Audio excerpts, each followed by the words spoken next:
feel like talking about this makes it real, so I didn't want to do this, but I permanently lost my vision in my left eye after a skin treatment in Korea. I got what I thought was a very harmless skin booster, a collagen stimulant called Juveluc Volume, and when the injector injected near my left side, I just couldn't see immediately.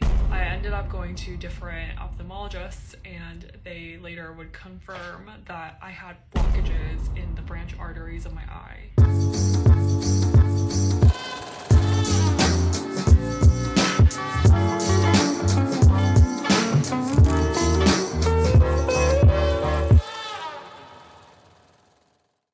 Hi everyone! Welcome back to DERM Talk. So yung topic ng video natin today, medyo controversial pero tingin ko kailangan siyang pag-usapan. And sa totoo lang, many of you have messaged me asking for my reaction video to this particular nag-viral na video. I am sure alam niyo na kung ano siya. Yung complication from an injectable treatment done in Korea. So yung video is about a Korean artist who went to Korea to have treatments done, particularly injectables. And sa kasamaang palad ay she ended up with losing vision on one eye. So, to be honest, I really admire her for coming out kasi hindi naman ito yung first talaga na nangyari from injectable treatments. In fact, I have known of a few here in the Philippines, and most of them, syempre, they don't really like to go out in public. And because of that, hindi masyadong mataas yung awareness dun sa possibility na pwedeng mangyari after injectable treatments. But let me say this from the start.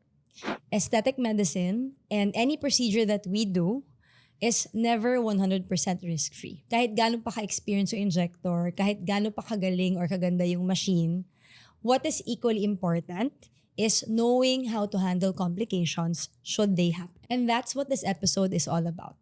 But before we go into real complications, let me first distinguish yung mga expected side effects or side effects that can happen versus yung talagang complications. So pag-usapan natin, for example, injectables. When you use a needle, when you inject something on the face, meron tayong mga in-expect na pwedeng mangyari. For example, bruising. So, syempre, our face is very vascular and di naman talaga natin nakikita where the blood vessels lie, di ba?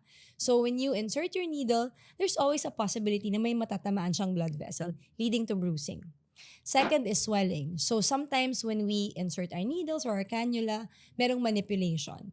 And this can disrupt yung tissues underneath the skin, which can later on lead to swelling. And then, there's also prolonged erythema, etc. Now, when does expected side effect become a complication? Kung for example, after 2 weeks, meron ka pa rin pamamaga or parang 2 days after, meron pa rin talagang severe pain on the area of treatment or biglang nag-change yung color ng skin mo or yung mga parang imbis na pagaling na, parang mas lumalala pa. So, ito yung dito importante na yung doctor mo can recognize early signs. So if your doctor is trained, if your doctor is well-versed and has a lot of experience, once a patient expresses something na bago or hindi expected and vinocalize niya, may-recognize ng doctor mo if this is an expected side effect or possibly a complication. Like, let's go back to the viral video. Di ba sabi nung Korean artist na while she was being treated, parang meron na siya mga na-experience na symptoms which she voiced out. And then, the injector just said na parang, it's normal lang, don't mind it. And pinauwi siya. So, it's very, very important na marunong mag-inject yung injector mo, marunong siya mag-identify ng possible side effects versus possible signs of an early complication, and alam niya kung paano to i-handle. Oh, and let me add pala another possible side effect depending on what treatment you choose is yung tinatawag namin na downtime. So, di ba pag nagpa-treat ka or pag nagpa-schedule for treatment with your doctor, palagi namin sinasabi, this treatment might have downtime. When we say downtime, it's usually just social downtime, meaning hindi naman mararamdaman yung pain for mga ilang days, but especially if you do treatments, for example, like laser surfacing, syempre, tinamaan yung top layer ng skin mo, so red ka. So, hindi naman ibig sabihin, habang red siya, masakit siya. It's really just like, malalaman ng mga tao na may ginawa sa'yo. When it comes naman to injectable treatments, for example, at most, bruising and swelling, which would usually last for about 5 to 7 days. So, iba-iba yung downtime depending on the procedure. So, this is very important to discuss with your practitioner para medyo alam mo din kung parang, teka muna, parang ang tagal na ng downtime ko, kailangan ko na yatang i-inform si doc. Or parang, sakto lang to, I'm within the time frame na expected. So, another thing I want to emphasize is open communication with your practitioner.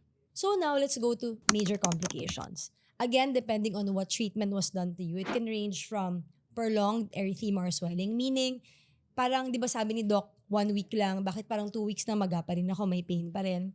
Number 2 is infection. So anytime we do an invasive treatment that opens the skin, merong risk for complications like infections.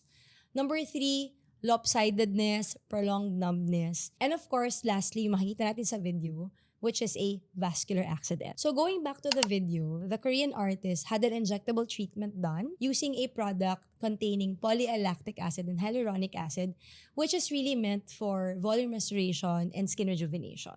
And unfortunately, she met a vascular accident. So when we're talking about vascular accident, ibig sabihin nun, 2 things could have happened.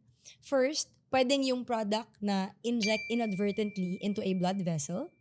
Or, number 2, the product may have caused an occlusion. Kumbaga, di ba meron tayong mga structure. So, we're talking about the eye, di ba? Kasi nagkaroon siya ng blindness.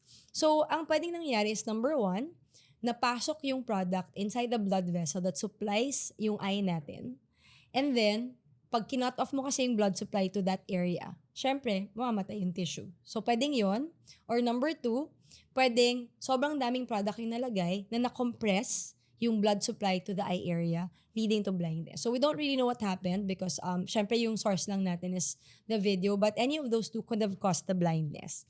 And what's important kasi pag ganito yung nangyari in vascular accidents, meron kasi yung time frame wherein reversible pa siya.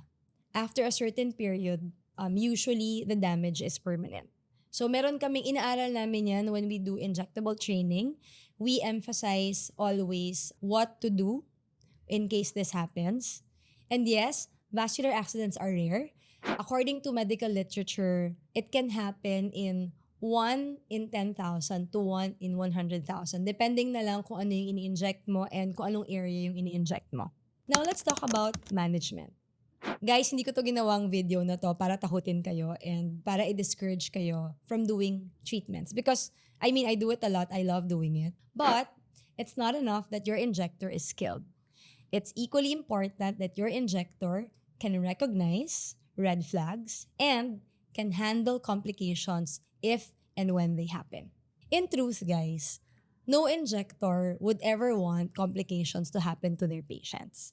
Honestly, kaya naman namin to ginagawa because we want to, improve the way you look, we want to make you feel good. And honestly also, before, at least ako and my colleagues, before namin gawin to, before kami sumabak sa actual patients, we have undergone a lot of trainings. We have simulated injecting in mga cadavers. We have done trainings and seminars on how to handle complications, what we should have there, like yung tinatawag namin na emergency kit. In fact, ako nga, meron ako on my speed dial, like an ophthalmologist friend that I can contact in case this happens. And meron akong alam na pwedeng puntahan or pagdalahan na emergency room in case mangyari to.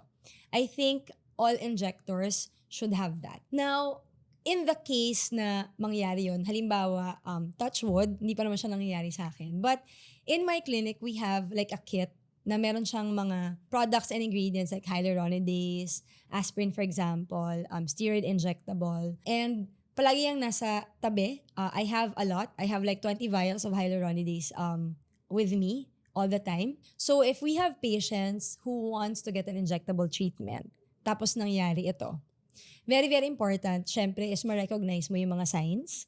An example would be like a sharp pain. Normally kasi pag natusok mo yung blood vessel, medyo mararamdaman ng pasyente parang kakaibang sakit siya eh. So that's one. And number 2, sometimes nagkakaroon ng change in tissue color or the patient might experience like, alam mo yon, parang numbness or anything. So these are the signs. Once na-recognize mo na siya, then ilalabas mo na yung mga bala mo. Okay? For example, if you're treating a patient with hyaluronic acid fillers, we have something that can melt it called hyaluronidase. So, syempre, meron ako dyan.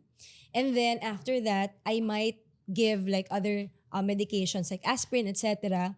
Or pag hindi na talaga, then I will call a friend. Okay, my friendly ophthalmologist or someone that, depending on where injected, kasi usually yung pinoproblema lang naman talaga natin when doing injectables is blindness. Kasi, syempre, vision is very, very important. And yung window kasi natin for that type of complication is very narrow. So, kailangan early recognition, tapos, always have an open communication with your patient. Yung mga pasyente ko na naturo ko, makulit ako eh. Lagi ko tinatanong, kumusta? How are you? Do you feel any pain? How's ganito? Sometimes, sinujoke ko pa nga sila, ilan to? Ginaganon ko sila. Para lang alam mo yun.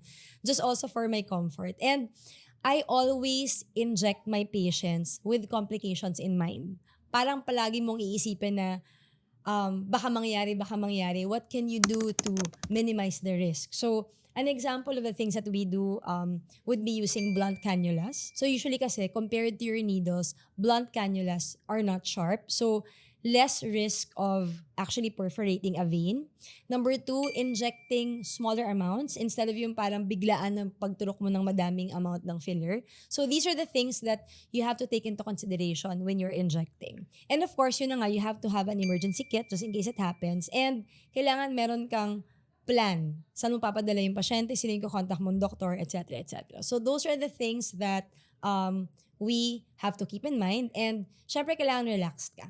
I think it's very, very important to have parang na-practice mo na in your mind yung mga steps na gagawin mo in case this happens. So far, touch wood, di pa naman siya nangyayari sa akin. And I really, really pray that it doesn't happen to us. Kasi first and foremost is patient safety. Now, pag-usapan naman natin how you can minimize the risk of the same complication happening to you. Number 1 is go to the right practitioner.